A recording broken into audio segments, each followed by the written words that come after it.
కూడా ఎక్కడికైనా వస్తా, ఎక్కడికైనా రామాట, ఎక్కడికి వద్దు స్వామి, ఎర్రవల్లి ఫామ్ హౌస్కు నేనే మా మంత్రుల బృందాన్ని పంపిస్తా, ఏం ప్రాబ్లం లేదు.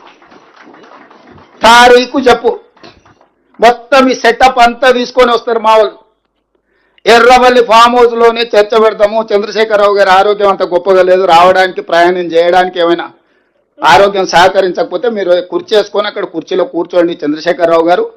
మొత్తం మాక్ అసెంబ్లీ అని తెలంగాణ ఉద్యమంలో కోదండరామ్ గారు నిర్వహించేవాళ్ళు. శ్రీనివాస్ రెడ్డి గారు కూడా అప్పుడు అందులో ప్రశ్నలు అడిగి మమ్మల్ని అందరినీ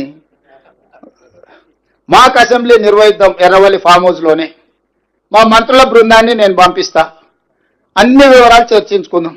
కాదు కూడదు అని ఒకవేళ అంటే చంద్రశేఖరరావు గారు పిలిస్తే నేను కూడా వస్తా, నాకేం బేసిజాలు లేవు. నాకంటే సీనియర్ ఆయన పబ్లిక్ లైఫ్లో, ప్రజా జీవితంలో, అనుభవంలో చంద్రశేఖరరావు గారు. వారి ఆరోగ్యం సహకరిస్తలేదు, లేదు ముఖ్యమంత్రి గారు కూడా రావాల్సిందే. చర్చలు ముఖ్యమంత్రి లేకపోతే సమర్థవంతమైన అర్థవంతమైన చర్చలు జరగవు. ముఖ్యమంత్రి కూడా ఈ చర్చలు పాల్గొనాలి అని చంద్రశేఖరరావు గారు కోరుకుంటే ఎర్రవల్లి ఫామ్ హౌస్లో జరగబోయే ప్రజాప్రతినిధుల సమావేశానికి నేను కూడా వస్తాను. తారీఖు నిర్ణయించండి. క్లబ్బులు పబ్బులు అంటే